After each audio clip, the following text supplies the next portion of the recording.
82, four-time Best Radio Newscaster Awardee. Dennis Antenor Jr., three-time Best FM Station Awardee. Home Radio 97.9, two-time Most Promising TV Station Awardee. Aliw Channel 23 at Best Public Service Radio Host Awardee. Bragi Braganza, pangakong itutuloy ang pagbibigay ng tamang balita at tamang paglilingkod at isang malaking pasasalamat sa tiwalang naibigay sa amin. Pakarasahan yung gagawin naming malaking inspirasyon ito para ipagpatuloy ang maglingkod sa lahat ng Pilipino.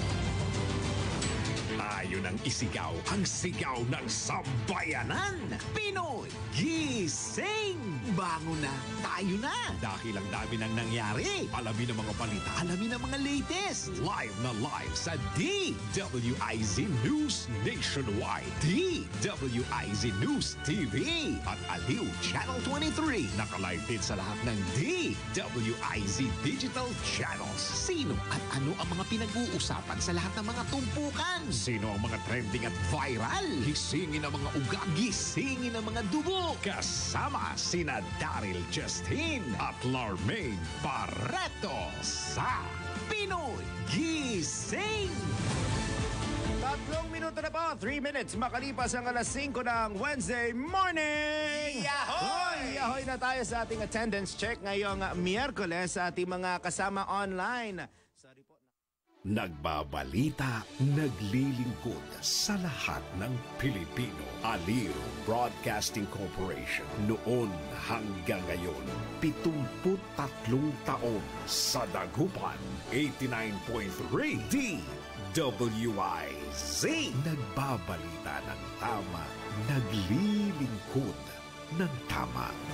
Bawal ang babagal-bagal. Bawal ang kukupad-kupad. Mabilis na ang panahon, kaya maiiwan ka kapag hindi ka nakasabay sa bilis ng panahon. Presyo ng gasolina, saan traffic, saan hindi. May strike ba o wala? At mga balitang importante sa buhay ng commuter na Pinoy sa DWIZ Pasada Balita. Live sa DWIZ AM Metro and Mega Manila. DWIZ News FM Regional Stations. Aliw Channel 23 at nakalive din sa lahat ng DWIZ Digital Accounts. Kasama ang magbibigay ng kakaibang drive sa umaga. John Ibanez. DWIZ Pasada Balita. Tuloy sa pagbabalita ng tama, paglilingkod ng tama. Lunes hanggang Biyernes, 7 a.m. Todo balita, Lunes hanggang Sabado dito sa DWIZ FM 89.3 News Radio Dagupan.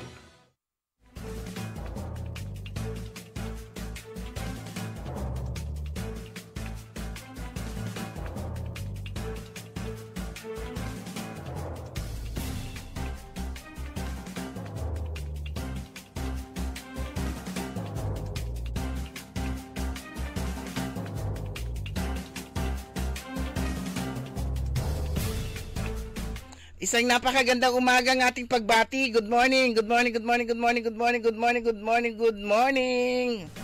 Magandang umaga po sa inyo lahat. Araw po ngayon ng Miyerkules. At ngayon ay July 9, 2025. At oras na po natin programang Todo Balita at Komentaryo. As usual, sa laparis ang oras ihatid namin sa inyo mga balita sa ating bansa at sa ibayong dagat. Ganyan po pagtalakay po natin sa ating mga lokal na balita. Kami po yung mga tagapagbalita ko po si Susan Valdez Yadaw. Kasama natin si Karen Liway Iparagire. Dumako na tayo sa ating mga headlines, sa ating balitang pambansa.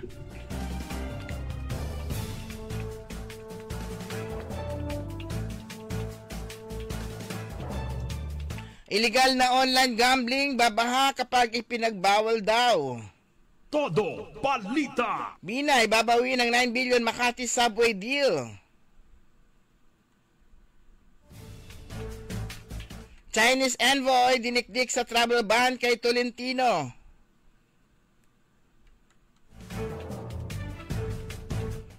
Sa balita sa ibang dagat, baha sa Texas, walang Pilipinong nasawi.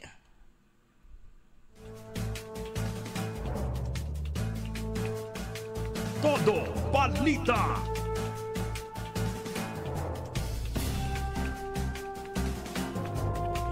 Sa ating mga balitang lokal, Pangasinan, pinakamahusay na tagapagpatupad Todo Balita. ng kadiwa sa bansa. Todo Balita.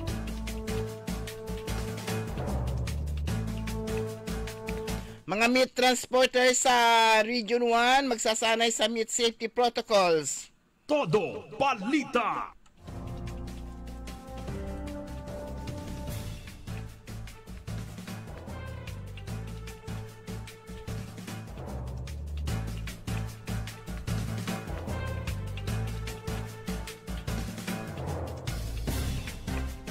Bangkok Chess Open, Michael Concio Jr. namumuro sa titulo. Todo Balita.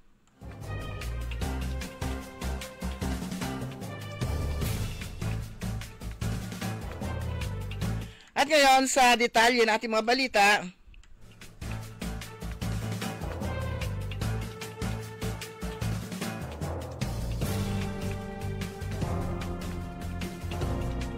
naniniwala si Negros Occidental Representative Javier Miguel Benitez na hindi maglalaho ang online gambling sa panukalang bagban dito kundi darami lamang ang mga illegal na operasyon nito. Sa isang post sa Facebook, sinabi ni Benitez na batay sa kasaysayan ng bansa, ang pagbabawal ay hindi epektibo. Sinabi ni Benitez may 40,000 Pilipino ang direktang kumikita mula sa regulated online gambling platforms ngayon. These are real people with real families relying on their jobs for food, education, healthcare, and a better life. Dagdag pa nito. Umabot din naman sa 200 billion kada taon ang kinikita sa regulated na online gambling at bahagi nito ay napupunta sa gobyerno at ginagamit na pampondo sa mga social services na tumutulong sa mga ordinaryong Pilipino.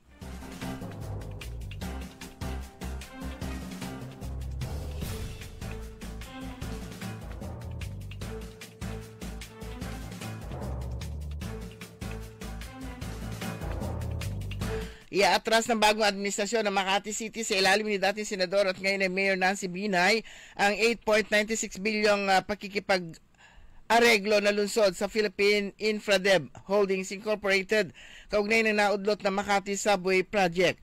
Sabi ni Makati City Legal Officer Ava Ramel, binigyan sila ng Singapore International Arbitration Center ng hanggang Hulyo 11 upang magsumiti ng mga kinakailangan dokumento para malusaw ang settlement agreement. Maliwanag niya mas malaki ang ipang-aareglo sa Philippine Infradev kaysa sa budget ng lungsod mula July hanggang Disyembre 2025 na 8.4 billion lamang. Aniyang ibabayad sa Philippine Infradev ay sapat na para bigyan ng 5,000 na monthly allowance ang 15,000 mag-aaral na lungsod sa loob ng 10 taon. Sapat na rin ito para sa preventive medical care ng 45,000 na residente ng Makati sa loob ng 10 taon sa budget na 10,000 kada isa.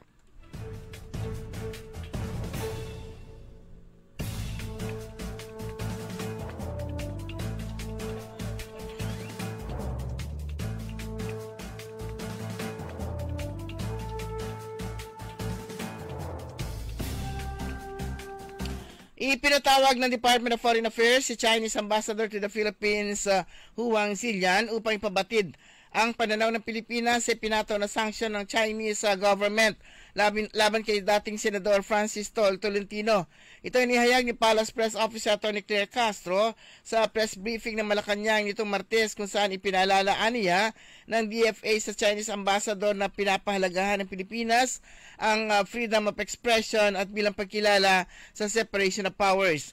Mandato ng senador na at iba pang elected officials na magtanong sa usapin alang-alang sa pambansang interes at interes ng publiko. Binasa ni Castro ang mensahe ng pamunuan ng DFA kung saan binigyan diin ang pangako na tugunan ang hindi pagkakaintindihan sa pamamagitan ng diplomasya at patuloy na konstruktibong talastasan sa China upang isulong ang pagkakaintindihan.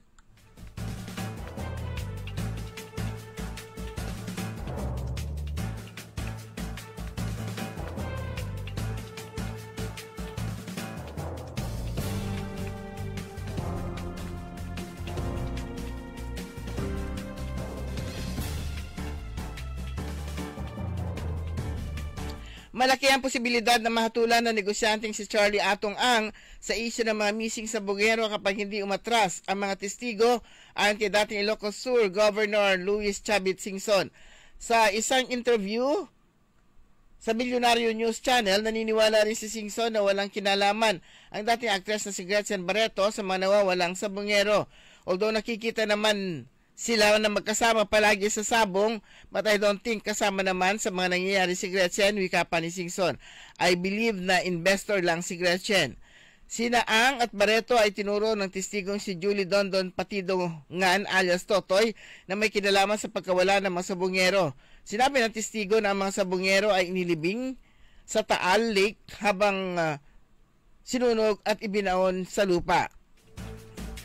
Depende sa mga ebidensya, yung mga witnesses kung hindi mag-back out, mako-convict yan. Pero karamihan dito sa Pilipinas, napansin ko we have good laws but the implementation are bad.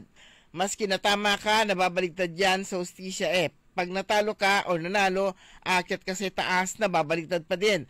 Dapat ma-review rin ang mga batas, madisiplina rin ang mga judges natin, gate ni Singson. Isiniwalat pa nito na noong administrasyon ni dating Pangulong Joseph Estrada, napagalitan na si Ang dahil sa pagkakasangkot sa illegal gambling. Bagamat legal umano ang sabong sa bansa, ang pagkawala naman ng mga sabongero ay isang seryosong issue. Inihanda na ng Department of Justice ang kasong murder, serious illegal detention at kidnapping laban sa mga sangkot sa missing sabongero.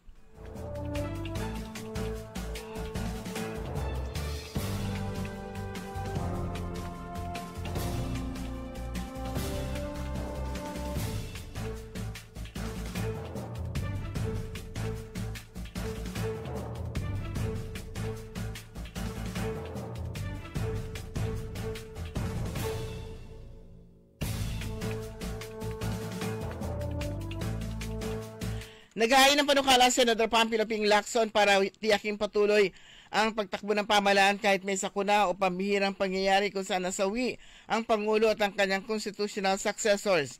Sa panukalang Presidential Succession Act, ani Lacson, dadagdagan ang mga nasa line of succession bukod sa Vice Presidente, Senate President at House Speaker na itinakda ng 1987 Constitution sa line of succession.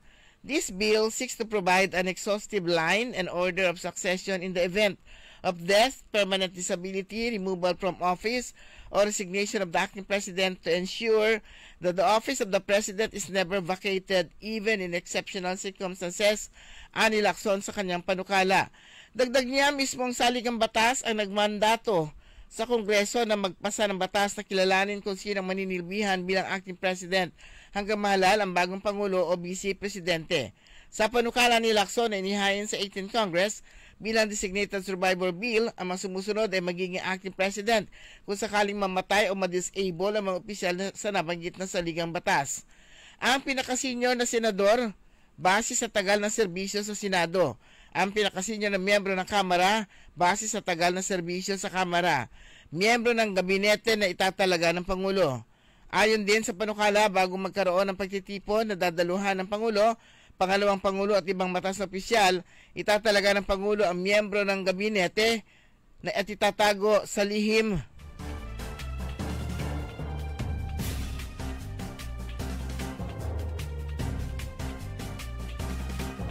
O ayon din sa panukala, magkakaroon ng pagtitipon na bago magkaroon ng pagtitipon na dadaluhan ng Pangulo, pangalawang Pangulo at ibang batas na opisyal, itatalaga ng Pangulo ang miyembro ng gabinete at itatago sa lihim at ligtas na lokasyon.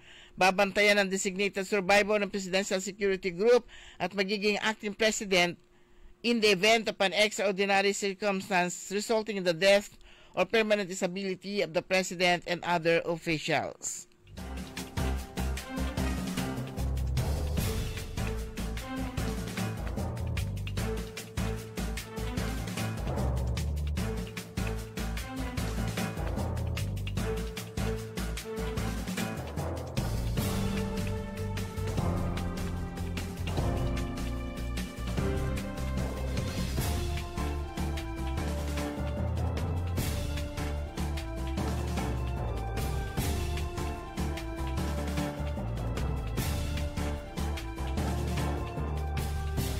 Dumako naman tayo sa ating balita sa ibayong dagat.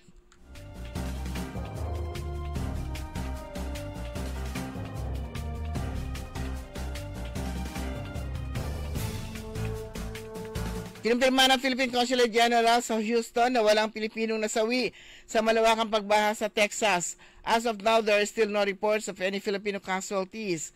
The consulate remains hopeful that none will be reported in the coming days, payag pa ng konsulado. Patuloy din ang pakikipag-ugnayan ng konsulado sa mga Filipino sa Kerr County, Kerrville City at Central Texas, ang mga lugar na labis na napektuhan ng biglaang pagbaha.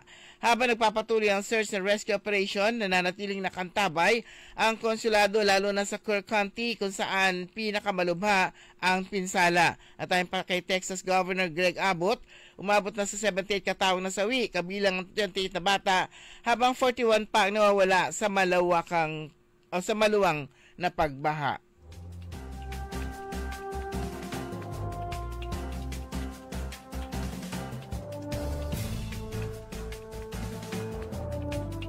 Sa ating balitang lokal, ang lalawigan ng Pangasinan, ang National Grand Winner for Outstanding Kadiwa Implementer sa Local Government Unit. Ang Pangasinan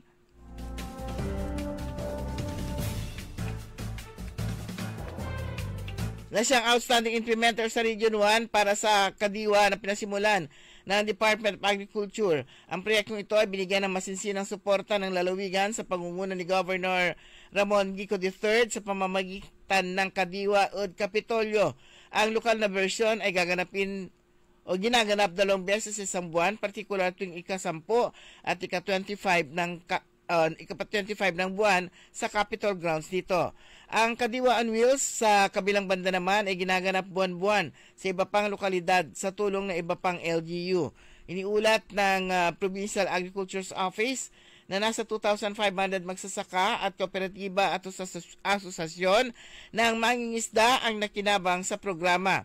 Isinagawa ang proyekto sa suporta ng iba pang line agencies tulad ng Department of Trade and Industry, Department of Interior and Local Government, Department of Labor and Employment, Department of Social Welfare and Development, Bureau of Fisheries and Aquatic Resources at National Food Authority. Samantala, para matiyak ang ligtas at malinis na transportasyon ng mga produktong karne, magsasagawa ng libreng seminar ang National Meat Inspection Service ng Ilocos Sur sa July 3 para sa 25 meat transport drivers, helpers, owners at operators. Ang pagsasana ay magaganap sa NMIS Regional Technical Operations Center o Center 1 sa Barangay Anonas West, Urdaneta City, Pangasinan at tatakbo sa 2 session, 8:30 to 11:30 ng umaga at 1:30 to 4:30 ng hapon.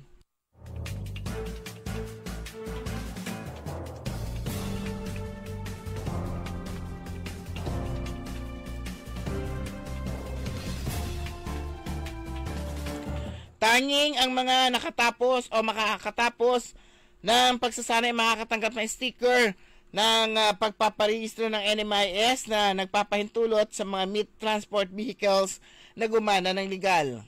Ang pagsasanay nito ay kailangan upang ang inyong MTB ay may rehistro at ang inyong negosyo sa karne ay patuloy na tumatakbo, sabi ni NMIS Ilocos Director Orlando Ong Soto.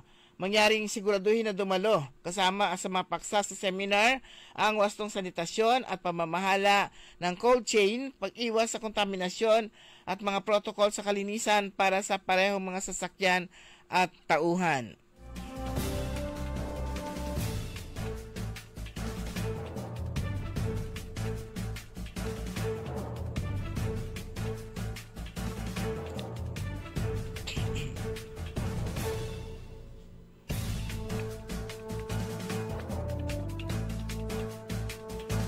Samantala, kung kakaiba ang lasa ng karne o mukhang masisira pagkatapos lutuin, malamang dahil sa pag-abuso sa temperatura, babala ni Ong Soto.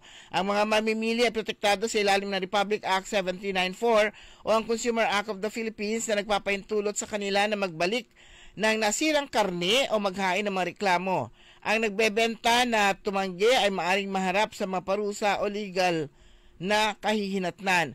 Maaaring pagmultahin ng 200,000 at 1 million ang mga vendor na mahuli nagbebenta ng karne mula sa illegal na kinatay o may sakit na mga hayop at makukulong ng hanggang 12 taon. Ang wastong na inspeksyon na karne ay dapat na may selyong pang-inspeksyon at isang sertipiko ng inspeksyon ng karne na nakikita na nakapaskil sa stall. Hindi kami magsasawa sa pagsagawa ng inspeksyon, sabi pa ni Soto. Ang trabaho ay patuloy na nagpoprotekta, o ang kanilang trabaho ay patuloy na pagprotekta sa pagkain ng bawat Pilipino.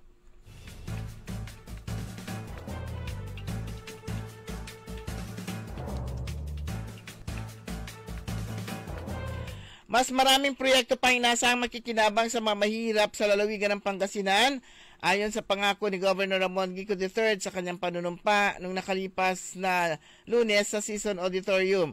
Sinabi ng gobernador sa pamamagitan ng ipagpatuloy ang Galing Community Outreach Program, ang pamahalang palalawigan ay maabot nila ang mahigit 3.1 milyong residente ng Pangasinan sa 1,364 na mga barangay. Inilunsad noong July 11 sa Barangay Duyong, Calasiao. Ang proyekto ay isang integrated multi-agency program na nagbibigay ng mga serbisyo sa mga mahirap na rural o urban household at individual sa Pangasinan. Nagbibigay ang proyekto ng iba't ibang serbisyo tulad ng libreng medikal at dental. Saklaw ng mga serbisyong medikal ang pangangalagang pang-iwas, kabilang ang mga pagsusuri, konsultasyon at mga iniresetang gamot. Ang dental sa kabilang banda ay sumasaklaw sa oral examinations at extractions. Ang mga residents sa barangay maaaring maka-avail ng libreng laboratory services tulad ng ECG at X-ray. Ang mga health pack na naglalaman ng mga gamot at vitamina ay pinamamahagi, gayon din ang mga food packs na binubuo ng bigas, asin mula sa Pangasinan Salt Center, mga dilatang paninda at itlog. Sa taong ito, sisimulan natin ipagpatuloy ang Galing Community Outreach Program upang paglingkuran ang mahigit 1,364 na barangay sa ating lalawigan, ani Governor Gico.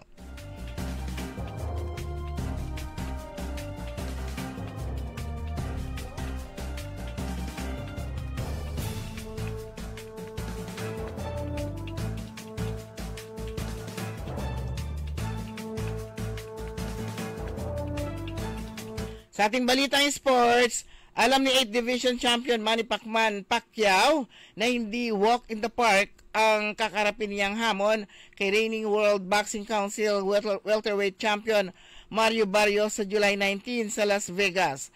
Kaya naman 100% focus ang 47 anyos na multiple world champion sa sinasagawang training ilang araw bago ang kanyang comeback fight.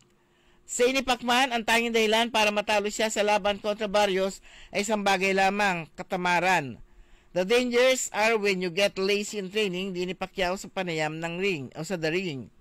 The danger is when you're not 100% conditioned when you go into the fight. That's not healthy, not passion. I'm not going to be like other fighters who came back at 50% just to come back. I'm going to be at 100% like I did before and whatever happens. Bukod sa puspusang paganda, magsisilbing sandata at inspirasyon din ni Pacquiao ang suporta ng kanyang buong pamilya, pati na rin ang gabay sa kanya ng Diyos. Sumanya kabuhan ang ating newscast sa ating Todo Balita at Komentaryo. Yung pang tagapagbalita, ako po si Susan Valdez Yadaw, katabay po natin sa technical side, si Richard Ulanday. Oras po natin dyan. Ang balitang ito ay inihatid sa inyo ng Bingo Plus. Download Bingo Plus app now on Google Play and Apple App Store for a chance to win up to 935 million pesos jackpot prize. Visit bingoplus.com to learn more. With Bingo Plus, bingo sa saya plus sa panalo. Gaming is for 21 years old and above only. Game responsibly. Keep it fun. Magandang araw po sa ating lahat, sa ating mga bisita. Inaanyayahan ko po kayo sa aming lungsod ng Alaminos para po mabisita at ma-experience ang ating mas pinagandang 100 Islands.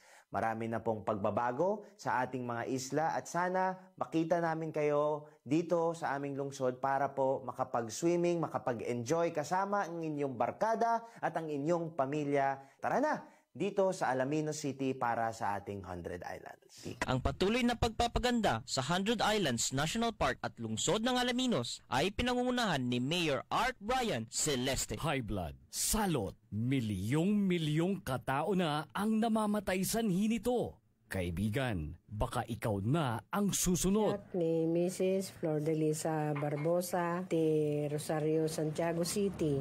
Agtawenak ti 63. Manungatawan nga aglutluto ako, tada karindiryak. Mariknak agpipikal, ti imimak iso nga nangagak ti radyo, dato'y agas nga pao di arko. Pinadas ko, mayat ti epekto na. Duti food supplement nga napadpadasa ko, awan ti epekto na. Dato'y pao di arko, idi nagtumarak, manungal daw lang, han nga agpipikal ti imakon. Awisen kay nga mangpadas, tapno maikatmat, dagita rik-rik na inyo, saksakitin nyo. Kaya kaibigan, buhay mo'y ingatan. Mag-Aldrich Pau di Arco Herbal Capsule na para kalusugan mo ay garantisado. Hoy mga suki, hanap nyo ba ay mga murang bilihin, malinis at sariwang pagkain sa pang-araw-araw at handaan tuwing may okasyon? May suggestion kami sa iyo. Tayo na sa Macador Market na kung saan inyong mabibili ang mga mura, sariwa, malinis at ligtas na bilihin tulad ng karne ng baboy at baka, manok, isda, gulay at iba-ibang sangkap sa pagkain. Matatagpuan din sa Macador Market ang dry goods, groceries, eateries at fruit section. Kaya ano pang hinihintay nyo? Gawing bongga ang handa mo everyday with Macador Market. Macador Market is open from 4 a.m. to 8 p.m. Visit us at Macador Market, Galvan Street at Zamora Street sa downtown Dagupan City. DWIZ. Liway Manantan At Isusan Yaraw. sa Todo Balita.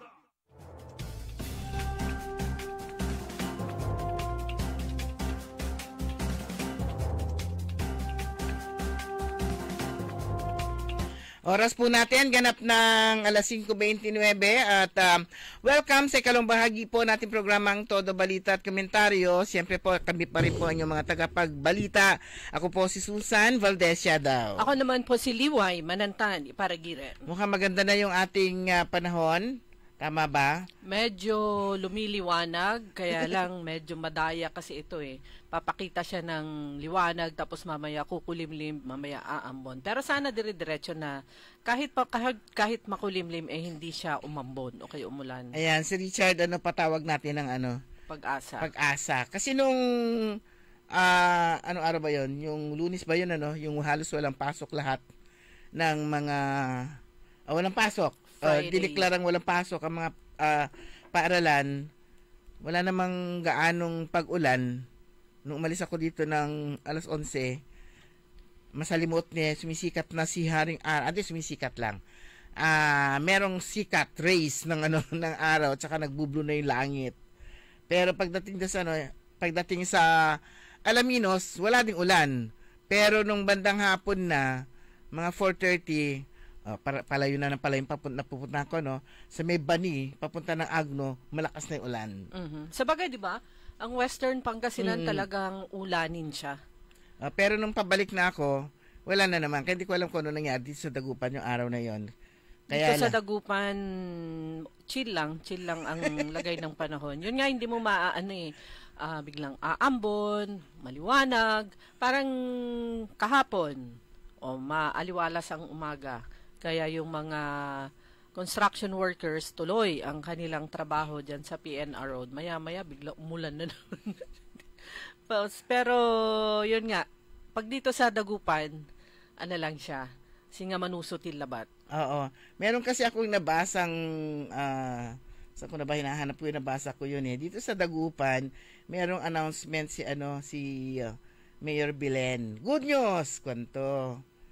Nahanap ko, hanapin natin mamaya ha. Good news, may pasok. Nagkikita na sila ng kanyang crush. Hindi, sabi niya good news. May pasa na yung yung budget. Supplemental budget. Tsaka ganito, the amount something. Wala nang sagabal. Ganun.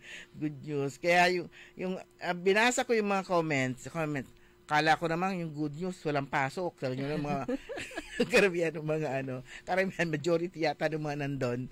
Meron din bumati, congratulations, anli serbisyo. Pero kala ko naman kung ano na yung good news, kala ko lang pasok. Mayor, kanya, umuulan na. Sabi ko, may pasok ba? Yung pa rin talaga, si pasok talaga yung si pasok talagang concern ng mga nakatutok doon sa kanila. Pero meron ding nag-comment din na may sense naman yung kanyang comment. Sabi niya, si Ellen Zuniga, tapos na po ang eleksyon, hindi na po kailangan pa ulit-ulit ang linyang yan.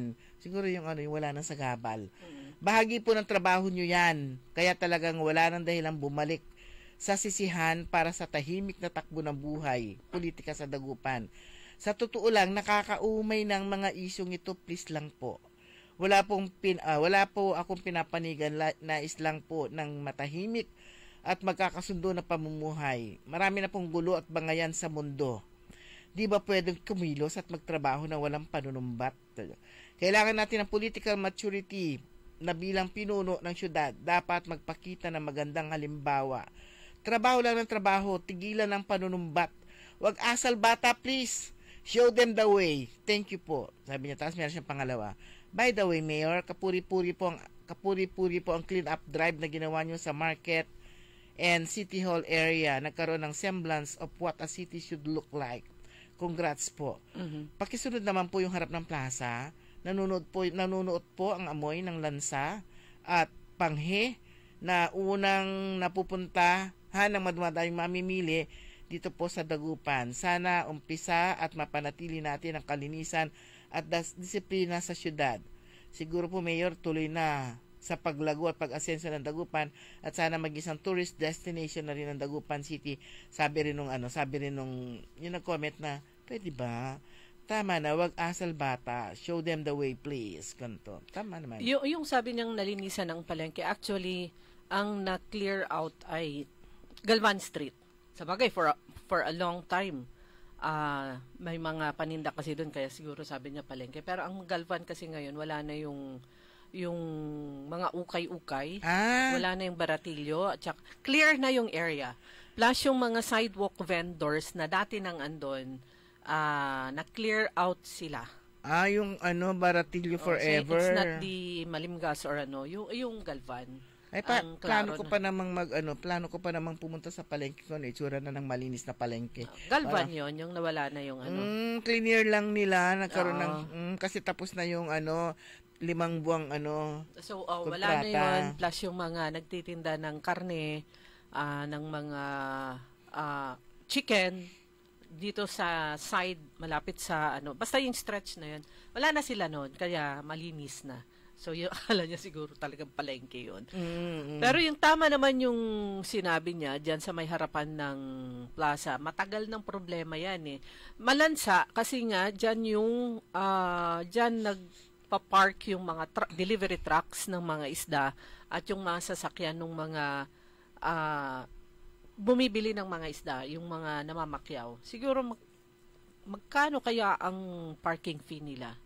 Siguro maaring dagdagan yun para yun ang idagdag sa panlinis ng ang lansa the whole yung mga parking diyan sariling nila yun yata. Hindi, yung mga truck ng isda. Kaya nga nagbabayad kaya sila ng parking? Yun yung tanong, kaya nagbabayad ka sila ng parking o meron ba silang binabayaran para makapag-park doon at makapag-unload ng mga isda at yung mga iba kasi yung mga namamakyaw dun sa mga bisita lang nabibili ng ilang kilo. So yung namamakyaw, truck din yung dala nila. Siguro, nagigets ko yung point mo dyan kasi ikaw, siyempre sila yung nagdadala ng dumi dyan, yung mga nag-a-unload. Plus nagninegosyo sila. Nagninegosyo dyan. Pero, yung negosyo na yon nakikinabang na ibinabagsak nila dito sa mga sa mga negosyante sa mga bagsakan, which is nagbabayad naman sila ng sapat na renta, nagbabayad naman sila ng mga taxes. Then at kung titignan din natin, napakarami rin naman yatang yung mga nakalipas, napakaraming mga ang tawag nito, yung mga job orders. Kung talagang bibigyan yan lang ng trabaho na yun lang. O tutukan nila yung mga yung mga nagtatrabaho doon, ay yung mga job orders, yun lang talaga yung kanilang, o yung may dedicate sila ng JO doon. Assign doon, yun na lang siguro yung gagawin nila. Kasi kung sakaling magdadagdag pa sila ng malaking anong tawag ito, dagdag bayad para lang maglinis o parang pambayad doon sa paglinis, parang dagdag ano na naman yon, baka mas lalong maging mahal yung mga kasi parang i-deliver nila mga isda. Para lang doon sa mga areas na mga tourist destination, 'di ba? Meron silang environmental fee. So parang ganun lang, pero hindi pa natin alam kung meron ng sinisingil ang city sa kanila. Meron yung pagpasok nila. Meron yung yun. ano. Dagdagan nila ng konti. Laki naman ang kinikita nila eh. Pero iba lang yung kita nila doon sa kita nung mabagsakan. Hindi ba kasasabi ko dito kanina, pasado na ang ang laki ng budget ng Dagupan, ang yaman-yaman ng Dagupan. So what is that small amount para mapanatiling malinis ang syudad? Siguro yung mga dagdag pasanin, makakabigat yon sa ating mga negosyante. Sa ngayon, ang yaman ng syudad, kung ikukumpara po natin sa lahat ng mga syudad dito sa Pangasinan, ang yaman ng syudad, pero hindi mo pa siya maramdaman. Hindi mo pa maramdaman yung ganda. Kasi yung ongoing na construction ngayon, hindi naman yung pondo ng syudad Pondo yan ng DPWH, national national yung projects. Sa amin, dun sa PNR, pondo ng syudad. Yun lang, yung mga barangay roads. Interior. Mga barangay roads. Sa sa syudad yun. Pero yung sa ito malalaking mga nasa main thoroughfares ng Dagupan, national project yan, national budget yan. So, hindi yan budget ng syudad. Pero yung mga, yun nga, tama nga yung malaki. Pero ang laki ng pondo po ng Dagupan, kung ikukumpara po natin sa mga ibang syudad, na makikita mo naman yung kanilang asenso. Ayan. At saka yung mga syudad na malilinis. So, dapat lang meron lang talagang dedicated nga, sabi mo nga kanina, dedicated na maglilinis dyan sa dyan sa mga lugar na yan. Wala pa yung pag panahon ng December, pag fiesta time, at saka yung December, before December, di ba meron na yung mga kalesa. Ibang panghi naman yun. Yan sa mga Burgos Street. So, kumakaihi naman yung mga horse. Wagas. Pero yun po, yun nga, that's Dagupan. 5 timba yata yung bubuhos nilang ihi yun sa although sa kaya, hindi mo naman di ba sa vegan, yung may mga mapanghi, mabaho. Mapanghi din sa vegan? Oo, nalilinis nila yung kasi yung mga karetela ng ganun, meron silang daladalang timba. Yun yung lagayan ng pupo. Pero syempre yung ihi, wala naman siyang pasador. Kaya, di ba, pag umihi, naglalakad yan, di 1 kilometro yun. Pero yan sana, nalinisan na yung Galvan, maliwalas na. Dumadaan na diyan yung mga bunuan jeepneys at saka salisay. So hindi ka na pupunta doon sa may bahagi ng Burgos Street para makasakay. So tapos diretso sila, ang exit nila doon sa may Jollibee. So sa ngayon hindi pa sila kakanan papunta sa may Zamora Street. Dahil under construction pa yata yung bahagi na yon ng Zamora, yung gilid ng University of Luzon. So, yun, yung comment niya. Napapansin naman talaga yan yung baho, yung lansa. Hindi ko pa napansin kung na-clear out na itong Galvan. Siguro ganun din dito sa may harapan ng, dyan sa Zamora, kung saan ang mga food strip, at saka yung partly harapan ng plaza kung saan andun yung ilang mga ukay-ukay at saka yung mga marble na mga table. Hindi ko pa napansin yun. Galvan, napansin ko, malinis na. Siguro naman tinanggal na lahat yun. Mamaya, tignan natin yung malinis na. Pero, ito yun, nakita ko na good news. 250,630,000 supplemental budget aprobado na. No more sagabal. Yun yung kasing adlib ni Mayor, no more sagabal, wala nang perwisyo, tuloy na yung serbisyo. Sabi nga tuloy, tama naman yung tapos na eleksyon, natalo na yung mga kalaban, wala na nga sila, nananahimik na. Kung ano man yung kanilang ginagawa ngayon, na hindi naman sila nagproprotesta, hindi naman sila nanggugulo, hindi naman sila nagko-question doon sa naganap na eleksyon. Bakit may mga ganyan pang patutsada? Tama rin naman sabi niya, move on na, show them the way, wag asal bata. Parang parang magkaaway lang na bata, talo ka. O, di ba? Tuwing merong mangyayari sa iyo, wala kang gagawin, talo ka na nga eh. Tama rin naman siya, sana nga wag maging asal bata. 'Yon. Move on na. Wala nang kalaban, wala na dapat parinigan. Sabi niya, ang tagal na, nakakaumay na yung linyang yan. Matagal na yan. For straight 3 years, walang ginawa kung hindi, yung nga, patutsadahan sila. Sila na nga dyan ngayon majority, super majority, at wala nang, hindi mo naman may tuturing na minority si Councilor Dada. O di... I heard, may kakwentuhan ako kahapon. Di ba nung sila, yung nasuspinde yung 3 last year, nag-move si Councilor Michael na floor leader lang. Wala nang majority, wala nang minority. Di ba, floor leader lang.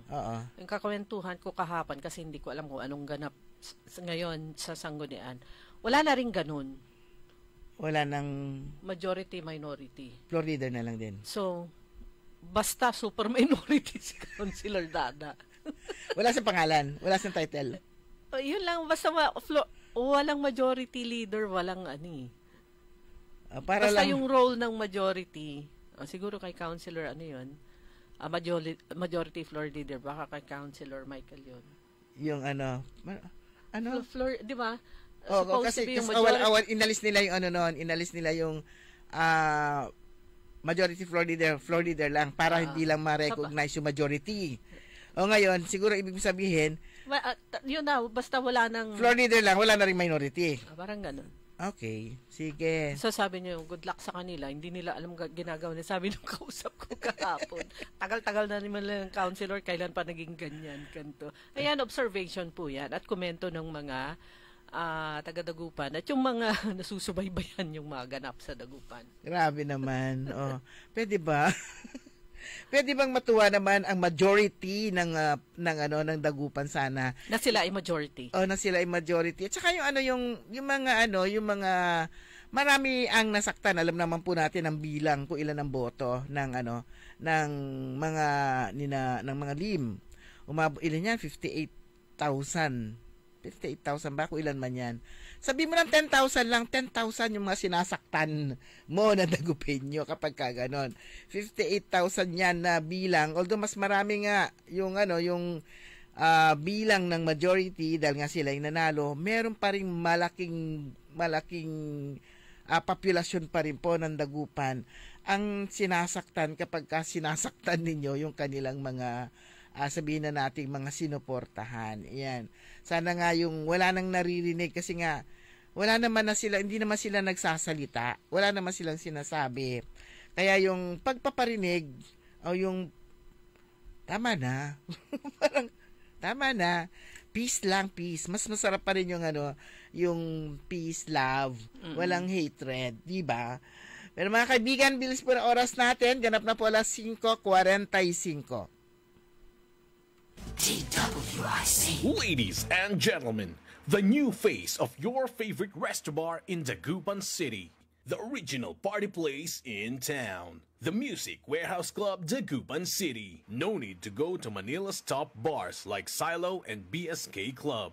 Dagupan has it all. Fully air-conditioned with free entrance, free parking, and restrooms for all. Doors open at 7 p.m. Do well, live well, and dress really well. Find us at Paris Street, Barangay Pogo, Chico. Contact us at 075-522-2617. Reserve your tables now. High blood, salot, milyong katao na ang namamatay sanhi nito. Kaibigan, baka ikaw na ang susunod. Ako ay si Maria Lunag ng Cordon Isabela, 16 years old. Yung asawa ko may diabetes, cholesterol, may high blood. Narinig ko sa radyo, mabisa daw yung Paul capsule. Bumili ako, pinainom ko sa asawa ko. Gumaling siya at lumakas.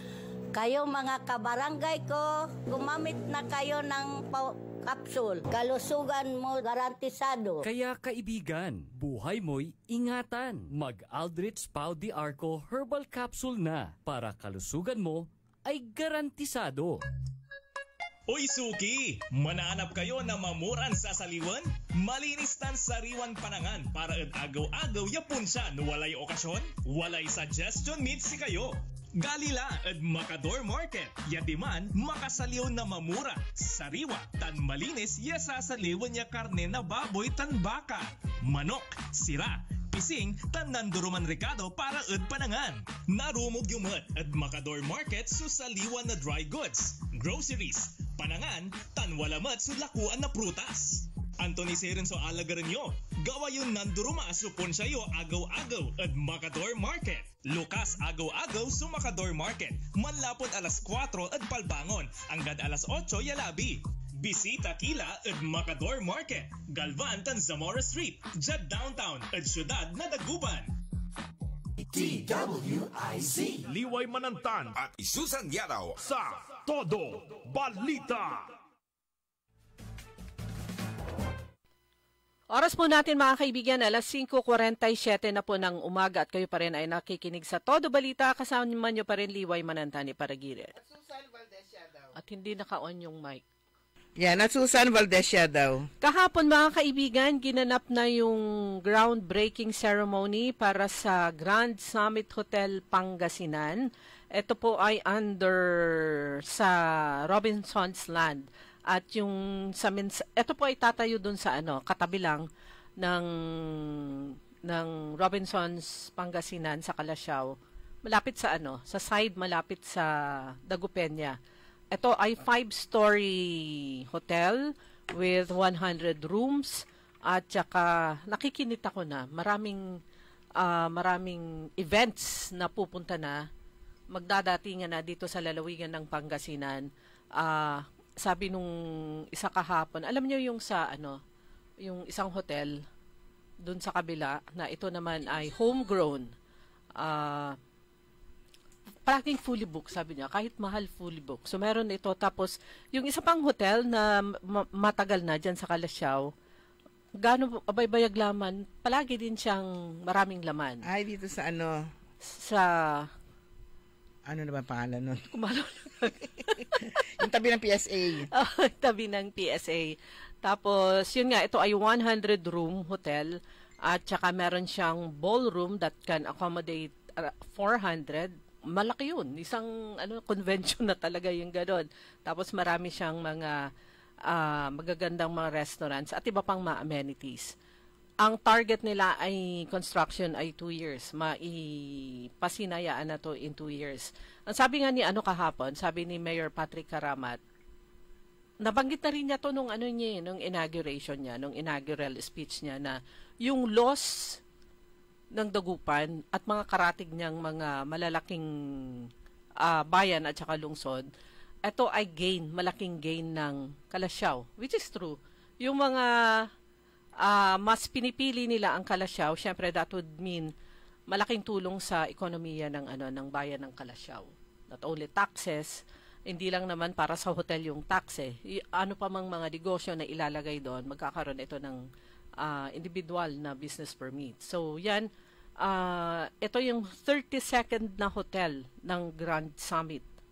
So sabi niya, this is a big welcome sa bayan ng Calasiao. At sabi naman ni Vice Mayor Kevin Roy Macalalay, kasi siya yung mayor nung nag-umpisang makipag-ugnayan sa kanila yung company. Pagkatapos nung kanilang soil testing, etc., yan, naging go na, tuloy-tuloy na yung pag-aayos nila para naman sa pagpapatayo ng nasabing Robinson's Building. Sabi nga nung general manager kahapon, this is good. Napili nila ang Calasiao o Pangasinan dahil nakita nila yung traffic ng not only turista, kundi people who come to Pangasinan not only for leisure but also for business. And yung connectivity, etong mga highways, mas mabilis na yung travel. Sabi niya, from Manila to Pangasinan to Dagupan, it will only take 4 hours. At pag naayos pa lalo yan, 3 hours na lang. So, ganun kabilis.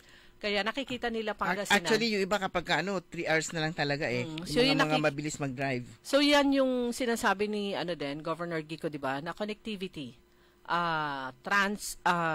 transport, yung mapapabilis, it will be very good for the economy, not only ng isang bayan o kayang lungsod, but in totality ng lalawigan ng Pangasinan. So that's another business na tatayo dito sa Calasiao at sa Pangasinan. Pero pa yung hotel. Ay, hotel nga pala yan, ano? Hotel ito. Yan yung sinasabi nung taga Calasiao na ubos ng tubig namin. Natanong din natin paano yung Hindi siya masaya dun sa sa pag-boom ng Calasiao. Ubos na yung tubig namin. Kasi meron din siyang kapitbahay na malaking negosyo na ito ay mula din sa Metro Manila.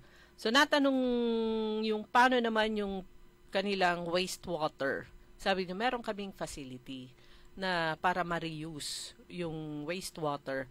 At kung mapapansin nyo sa mga malalaking mall and even hotels, yung tubig nila sa comfort room, sa faucet na panghugas lang po yun. That's recycled water. Pero hindi pwedeng inumin po yun.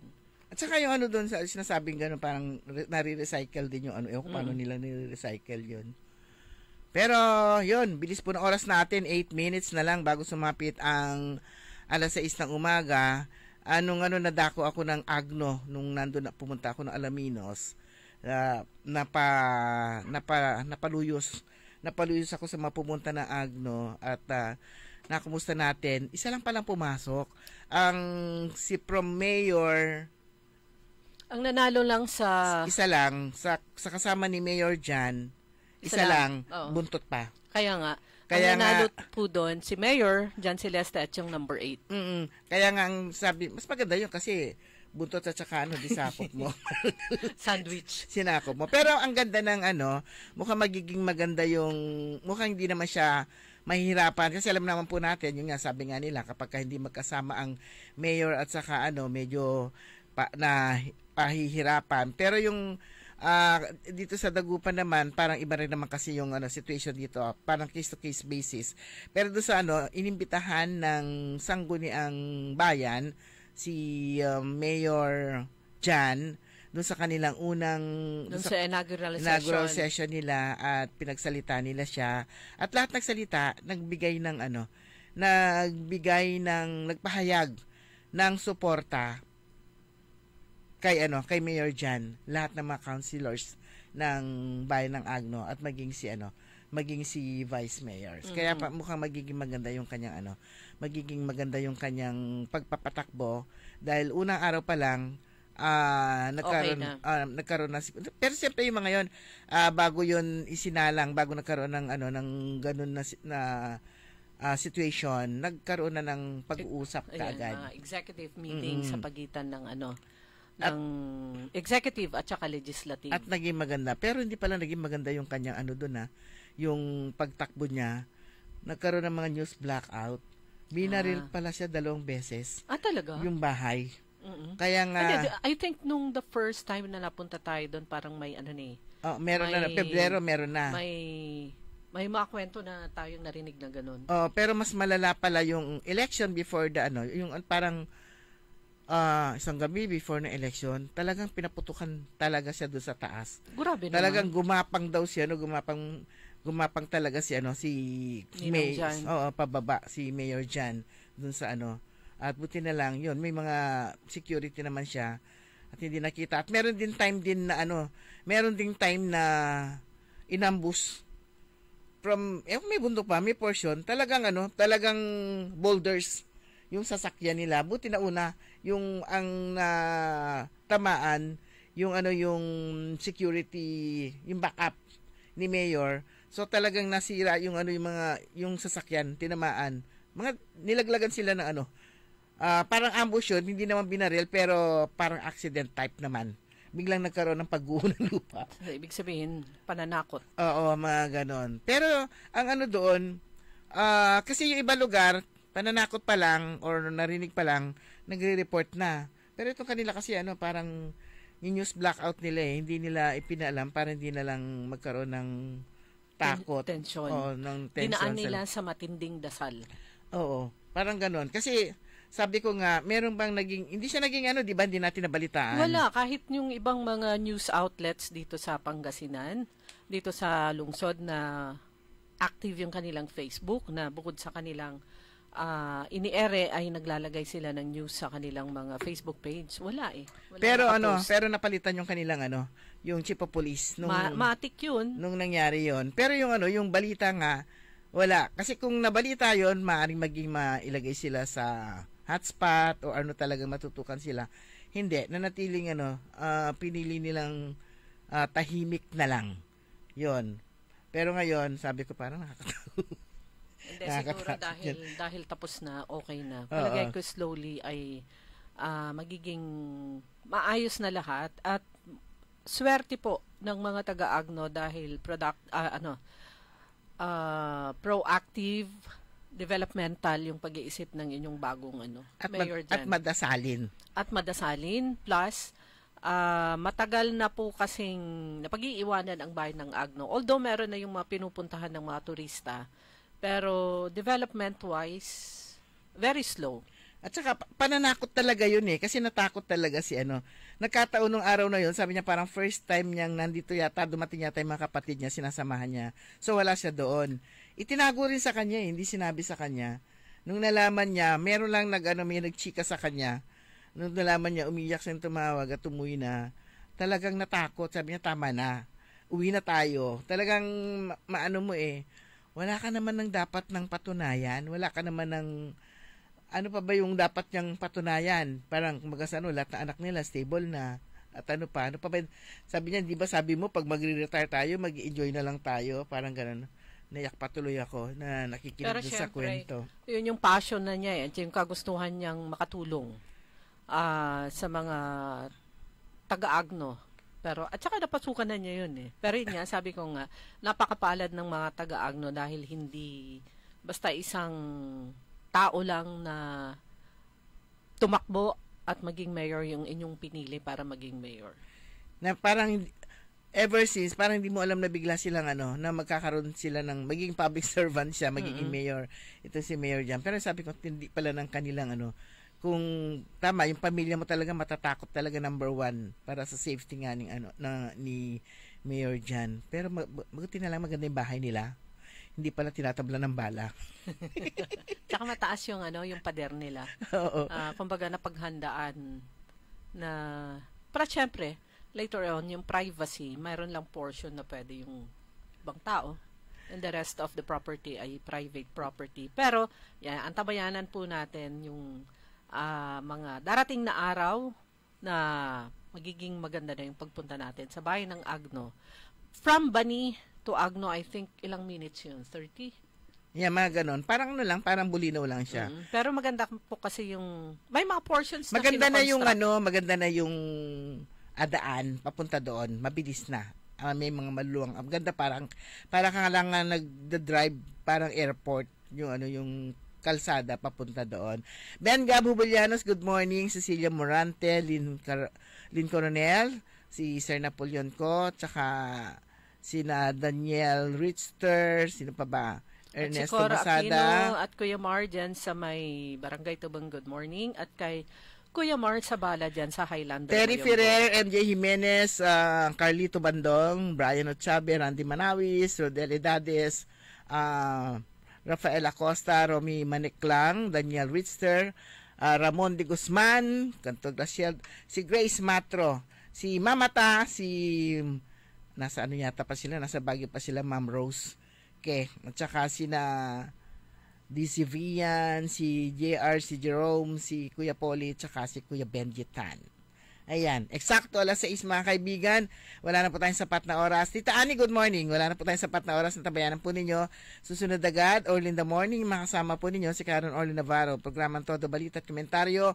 Kami po niya nakasama sa technical side, si Richard Ulanday. Ako po si Liway Manantan, Iparagire. Ako naman si Susan Valdez Siadaw. Magandang umaga po sa inyo lahat. Sumainyo ang Todo Balita, Lunes hanggang Sabado, dito sa DWIZ-FM 89.3 News Radio Dagupan. Nagbabalita, naglilingkod sa lahat ng Pilipino. Aliw.